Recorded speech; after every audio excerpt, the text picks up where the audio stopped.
Have you ever wondered what you would do if the perfect life you meticulously built, the one that was the envy of all your friends, turned out to be nothing more than a beautiful, hollow lie? What happens when the person you trust with your heart, your future, and the life of your unborn child becomes the silent author of your greatest pain? This is the story of Alara, a woman who stood in the warm, golden glow of her own baby shower, surrounded by everything she had ever wanted, only to realize she was standing in the center of a well-rehearsed play. And she decided, in one breathtaking moment of clarity, to tear down the entire stage. The garden was a masterpiece of pastel perfection. Pale pink and baby blue balloons danced in the gentle afternoon breeze, tethered to white wicker chairs. A three-tiered cake, adorned with delicate sugar flowers and a tiny pair of baby shoes, stood as the centerpiece on a linen-draped table. Sunlight filtered through the leaves of the old oak tree, dappling the lawn where friends and family mingled, their laughter a soft, happy murmur. At the heart of it all was Alara, 7 months pregnant and luminous. Her hand rested almost permanently on the gentle curve of her belly, a gesture of both protection and profound joy. She felt, in that moment, like the luckiest woman on earth. Her life with Liam was a portrait of modern success and happiness. He was a charismatic architect, his career soaring, and she was the steady, loving heart of their home, the one who turned their beautiful house into a sanctuary. She moved through the crowd, her smile genuine, accepting hugs and well wishes, her heart swelling with a gratitude so immense it almost hurt. This was it. The culmination of every dream she had ever dared to dream. And then there was Liam. To the world, he was the perfect husband, the adoring father-to-be. He stayed close to Alara's side, his arm draped possessively around her shoulders, frequently leaning in to kiss her temple or whisper something in her ear that made her blush. He was charming, attentive, and played his part with flawless precision. But beneath the polished surface, a subtle crack was beginning to show, one only an omniscient eye could truly perceive. Alara noticed, in fleeting moments, that his gaze kept darting to the phone in his hand, his thumb swiping at the screen when he thought she was distracted. A shadow, quick as a passing cloud, would cross his handsome features, an expression of annoyance or anxiety that vanished as soon as he noticed anyone looking. She dismissed it, as she always did. He was under a lot of pressure at work, a big project was reaching its deadline. She had learned to soothe these small anxieties, to be as calm in the storm. She smoothed the front of her maternity dress and told herself that perfection was an illusion, but this was close enough. This was real. The soft clinking of a fork against a crystal glass silenced the cheerful chatter. Liam stood, beaming, his glass held high. A hush fell over the garden, every eye turning to him. He was in his element, the center of attention, the gracious host. "If I could have everyone's attention," he began, his voice warm and resonant, easily carrying across the lawn. He looked directly at Alara, his eyes crinkling in that way that had first made her fall in love with him. "I wanted to say a few words about this incredible woman beside me," he paused, letting the weight of the moment settle. "Everyone here knows that Alara is my rock. She is the quiet strength that allows me to face the world every day. But over these past few months, watching her get ready to become a mother, I have seen a new kind of strength in her. A fierce, beautiful, unwavering love that already has me in awe." Alara felt tears welling in her eyes, hot and happy. She looked around at the faces of her friends, her mother, his parents, all of them smiling, captivated by his words. This public declaration of love was everything. It was validation. It was the cement that fortified the walls of their perfect life. But the narration sees what she cannot. The slight tremor in his hand holding the glass, not from emotion, but from a deep, gnawing nervousness. The way his eyes, while fixed on her, seemed to look straight through her, reciting lines he had practiced in front of a mirror. The words were beautiful, yes, but they were hollow vessels, devoid of the truth they claimed to carry. "When I think about our future," he continued, his voice thick with feigned emotion, "about holding our child for the first time, about building this family together, I know with absolute certainty that I am the luckiest man alive. You have given me a gift I can never repay, Alara. You've given me a home. She brought a hand to her mouth, a sob of pure happiness escaping. She believed him. Every single syllable resonated deep in her soul, reaffirming the choice she had made to give this man her entire world. He concluded, raising his glass higher. So please, everyone, join me in a toast. To my beautiful wife, Alara. And to our new beginning. The garden erupted in heartfelt applause. Guests raised their glasses, their voices calling out to Alara. To the new beginning.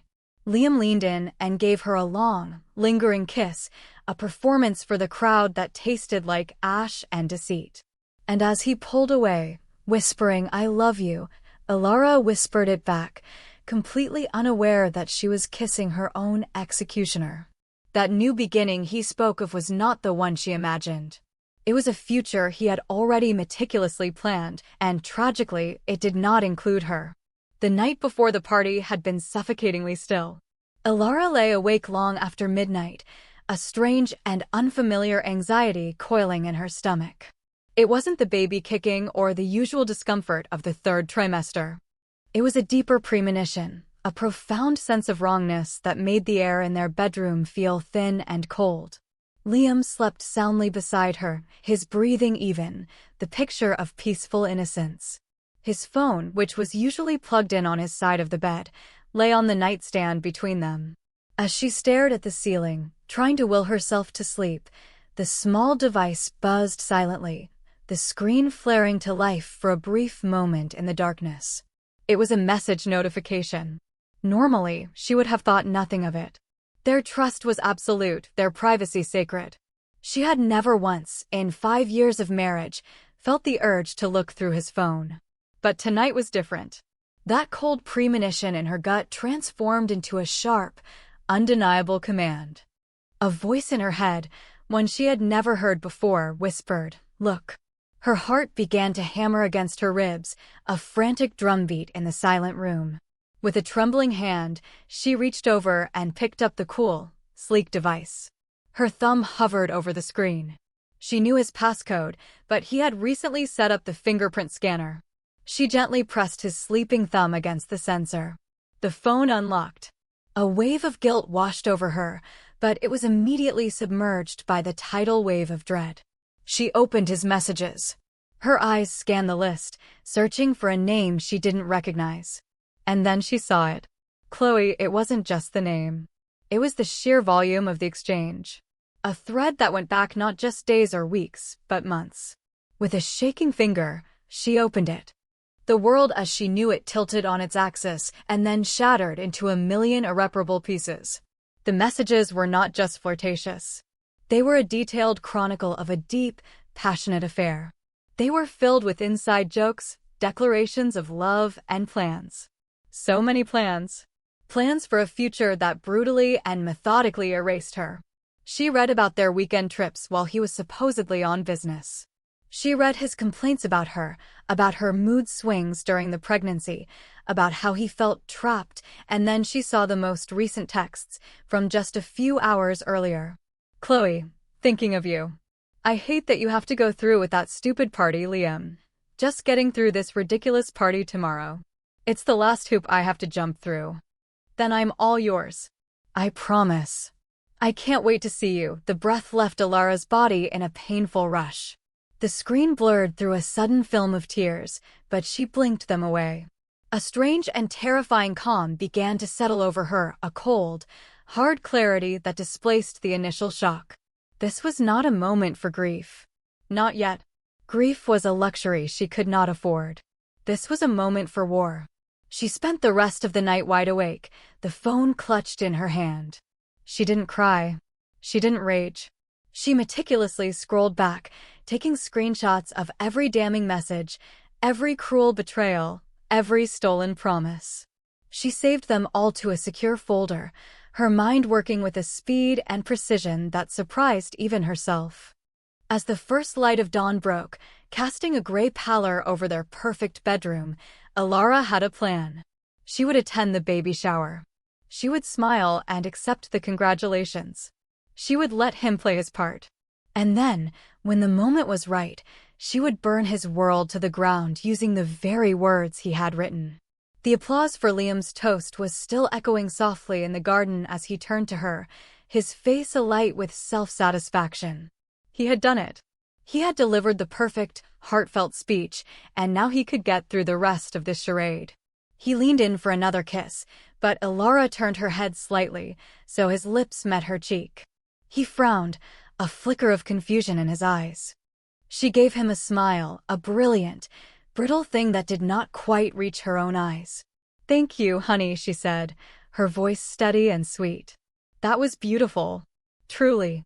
So beautiful, in fact, that I think everyone here deserves to hear more of your wonderful, heartfelt words." Before the confusion on his face could morph into suspicion, she gently but firmly took the microphone from his hand. His fingers loosened in surprise, and suddenly, she was the one in control. The crowd, assuming she was about to give her own tearful thank you, murmured in happy anticipation. Liam's smile faltered. "Alara, what are you doing?" he whispered, his voice a low hiss meant only for her. She ignored him. From the small, elegant purse hanging from her shoulder, she retrieved her own phone. Her hands were perfectly steady, a stark contrast to the violent storm raging inside her chest. She unlocked the screen, her thumb swiping to the photo gallery. The album was titled simply, "The Truth." "Liam is such a wonderful writer," she announced, her voice ringing out, crisp and clear, amplified by the speakers. It commanded attention far more effectively than his had. A deep silence fell over the party. Every guest leaned in, curious. "He sends the most incredible, poetic messages. And I feel it would be selfish of me not to share his gift. So, with that in mind, I'd like to read you all his latest masterpiece, a text he sent just last night." The color drained from Liam's face. In an instant, he understood. The practiced charm, the confident posture, it all evaporated, replaced by raw, primal panic. He lunged for the microphone, his hand outstretched. "Alara, don't. Stop it," he pleaded, his voice cracking with desperation. But she was too quick.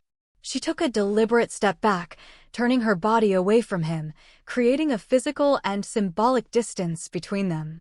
The guests were now utterly baffled. The joyful atmosphere had become thick with a tense, uncertain energy. Across the lawn, Liam's best friend, Mark, who had been clapping the loudest during the toast, now stood frozen, his own face ashen with a dawning, guilty horror. Alara held her phone up, her eyes scanning the screen. She didn't need to read it. The words were already seared into her memory, branded onto her heart. She began to speak, her voice not raised in anger, but level, calm, and devastatingly precise. It was the voice of a newsreader delivering a catastrophic report. "It starts," she said, her eyes lifting from the phone to sweep across the stunned faces of their friends and family, with this sentence, "Just getting through this ridiculous party tomorrow." A collective, audible gasp rippled through the garden. It was a sound of disbelief, of a perfect illusion being punctured. Heads turned from Alara to Liam, whose face was now a mask of pure terror. He looked like a cornered animal. She didn't pause, didn't give anyone time to process. She drove the knife in deeper, twisting it with each subsequent word. He continues, "It's the last hoop I have to jump through. Then I'm all yours. I promise. I can't wait to see you." Alara finally paused, letting the words hang in the heavy air. She then looked directly at Liam, her gaze unwavering and cold as ice. She delivered the final blow to the first part of his deception. "In case any of you are wondering," she announced to the silent, horrified crowd, "he wasn't writing that to me. He was writing it to a woman named Chloe." The name dropped like a stone into a silent pool, the ripples spreading outwards, shattering every smiling reflection. The silence that followed was absolute, a vacuum where joy and laughter had been only moments before. It was the sound of shock, of friendships fracturing, of a family myth being publicly, brutally dismantled. Liam stood paralyzed, exposed under the bright afternoon sun, stripped bare of all his charisma and charm. Alara wasn't finished. She held her phone up again, her voice a relentless blade. But Chloe isn't just a recent mistake, she continued, her tone hardening. This has been going on for a very long time. She began to read more messages, her voice a steady, damning rhythm. She read the texts from 3 months ago, where Liam described her morning sickness as overly dramatic and annoying. She read his messages to Chloe planning a romantic getaway to Bali for the very month their baby was due, with a line that said, "She'll be too busy with the baby to even notice I'm gone for a week." A low groan of disgust came from the crowd. Alara's own mother, who had been sitting in the front row with tears of pride just minutes ago, now looked at Liam with an expression of pure, unadulterated fury. She started to rise, but Alara held up a hand, a silent signal for her to wait. This was her stage, her moment. She read another message, one where Liam complained to his lover, "I feel so trapped. I only went through with the baby because I thought it would make things better, but it's just made it worse." With every word she read, Alara felt a piece of her old self, the naive, trusting wife, dying away. And in its place, something new and powerful was being forged in the fire of this public crucible. She was no longer just a victim of his betrayal. She was the arbiter of his consequence. The perfect party had devolved into a public tribunal, and she was the sole judge, jury, and executioner. A choked sob broke the spell. It came from Liam's mother, a proud woman who had always doted on her son. She covered her face with her hands, her body shaking with shame and sorrow. Her husband, Liam's father, put a hand on her back, his own face a grim, stony mask of disappointment. He stared at his son not with anger, but with a profound look of disgust, as if seeing him for the first time. Alara's mother could no longer stay seated. She rushed to her daughter's side, wrapping a fierce, protective arm around her shoulders. She didn't say a word, but her presence was a fortress. She stood with Alara, facing the wreckage together. Finally, Liam found his voice. It was not the confident, booming voice from the toast, but a pathetic, broken stammer. "Alara, please, this isn't the time or the place." His plea was weak, desperate, and utterly misjudged the woman his wife had become in the last 24 hours. Alara turned to him, her eyes burning with a cold, righteous fire. "You chose the time and the place, Liam," she replied, her voice ringing with an authority that stunned him into silence. "You chose it with every text you sent. You chose it with every secret you kept. You chose it with every lie you told me while I was carrying your child." She took a step closer to him, lowering her voice so that it was intimate, yet carried the weight of a final judgment. "You wanted to make a toast to our new beginning. Well, here it is. This is my new beginning. The one where I choose truth. The one where I choose self-respect. The one that begins without you." With a final, deliberate movement, she let the microphone drop from her hand. It hit the soft grass with a dull, heavy thud, the sound echoing the finality of her declaration. The feedback shrieked for a second before falling silent. The party was over. Without another glance at the man who was now just a stranger to her, she turned her back on him and the life they had built. The guests, a sea of shocked and pitying faces, began to part before her as if she were royalty, creating a path for her and her mother to walk through. The beautiful garden was no longer a celebration, it was the graveyard of a marriage. As guests began to flee the toxic atmosphere of the ruined party, whispering amongst themselves and casting furtive, pitying glances at Alara or looks of contempt at the still frozen Liam, a single figure moved with purpose against the tide. It was Isabella, Alara's maternal grandmother. A woman of immense wealth and even more formidable will, Isabella had remained seated in a shaded corner of the garden throughout the event, observing everything with sharp, discerning eyes. She was a matriarch from another era, draped in elegant linen, her face a roadmap of shrewd decisions and unspoken judgments. She had never approved of Liam, finding his charm too practiced, his ambition too slick. Her disapproval had created a rift between her and Alara, who had seen it as a lack of faith in her choices. For years, their relationship had been polite but distant.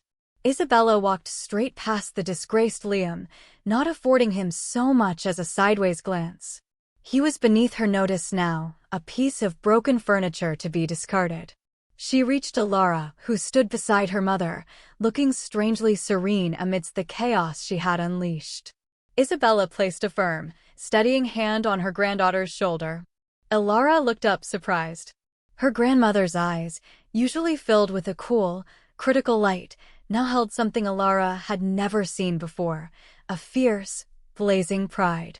"I never liked him," Isabella stated, her voice low but carrying the authority of a royal decree. "I always thought he was a fool wrapped in a handsome package.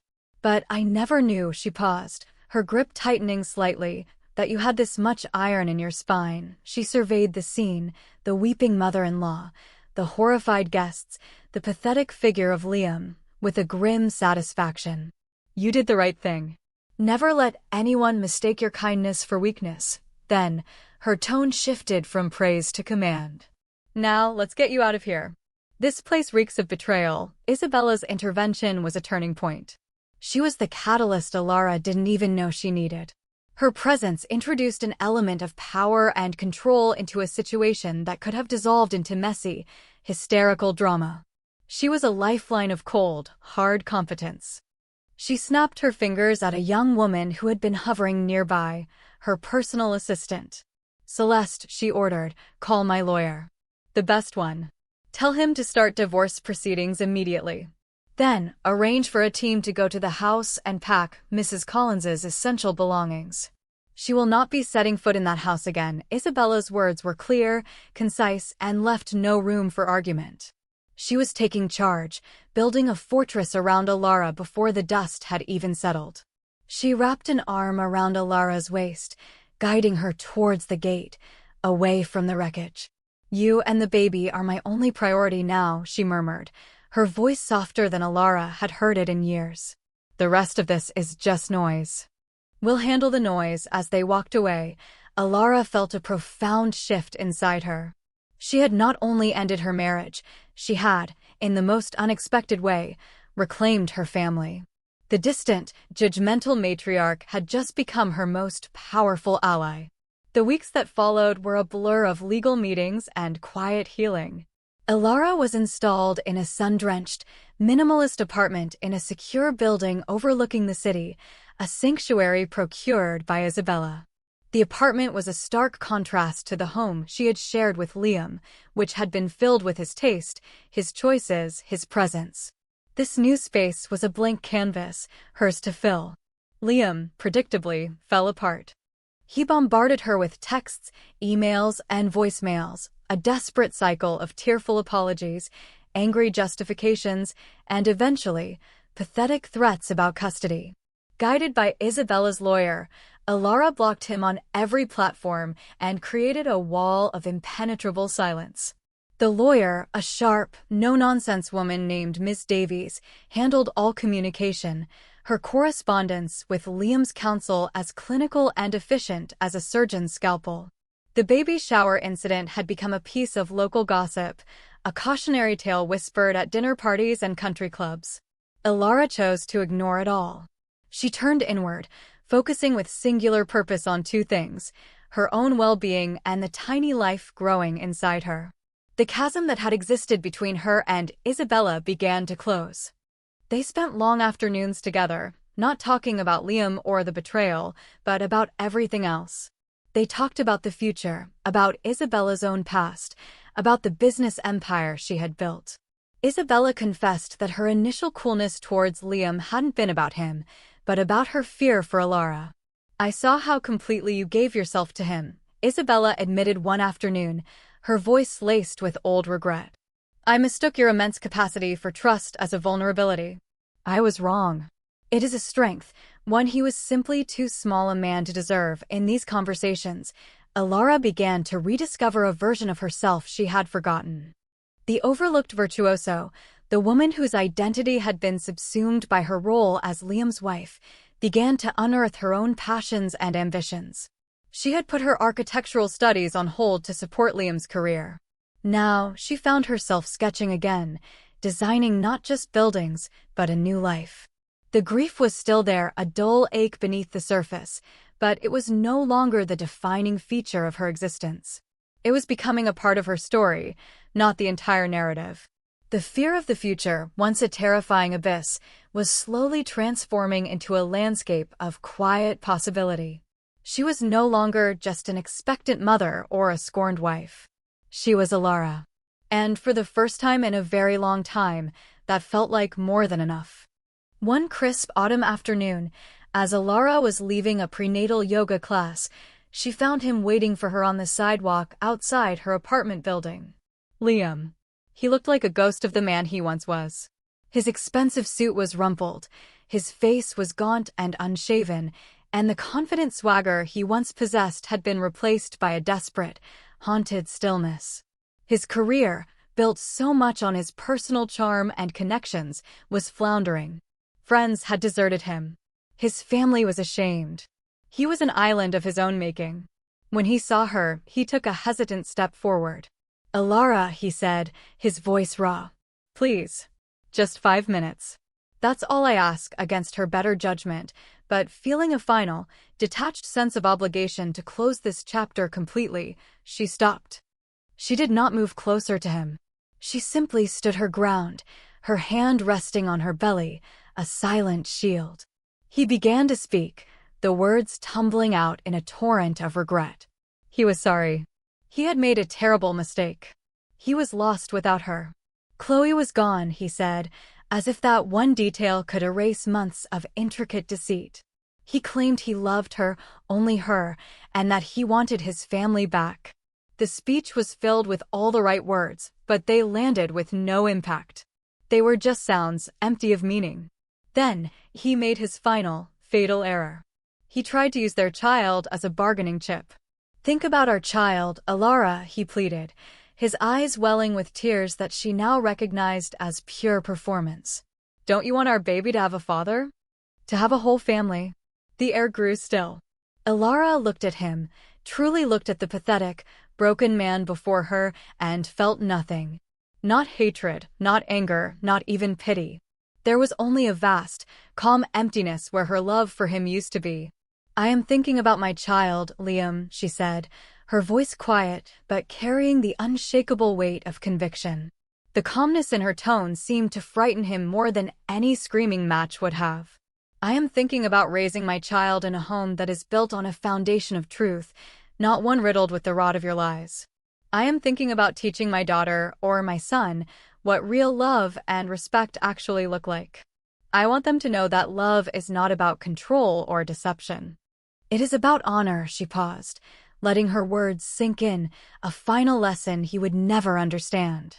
"And that," she concluded, her gaze as clear and final as a winter sky, "doesn't look anything like you. Not anymore." Without another word, she turned and walked into her building, the automatic door closing softly behind her, sealing him out of her life for good. She didn't look back. She left him standing alone on the sidewalk, a relic of a past she had already survived. The antagonist had been defeated, not by a dramatic explosion of rage, but by the quiet, immovable force of her own self-worth. The final gate had been closed, and she was, at last, completely and irrevocably free. 3 months later, in the sterile quiet of a hospital room bathed in the soft morning light, Alara gave birth to a healthy, beautiful baby girl she named Aurora, for the dawn of her new life. The room was not filled with the tense, obligatory presence of a guilty husband, but with the profound, unconditional warmth of true family. Her mother was there, her face a constellation of happy tears. And in the chair beside the bed sat Isabella, the formidable matriarch, holding her great-granddaughter's tiny hand, her sharp features softened into an expression of pure, unadulterated love. This was the family her daughter would know. A family of strength, of resilience, of women who had weathered storms and come out stronger. The air in the room hummed with hope. Looking at Aurora's peaceful, sleeping face, Alara knew with a certainty that settled deep in her bones that she had made the only choice she could have. The pain of Liam's betrayal would always be a scar, but it was no longer a wound. It was a reminder of the strength she didn't know she had, the strength to amputate a diseased limb to save her own life. She was not a broken victim of a sad story. She was a warrior.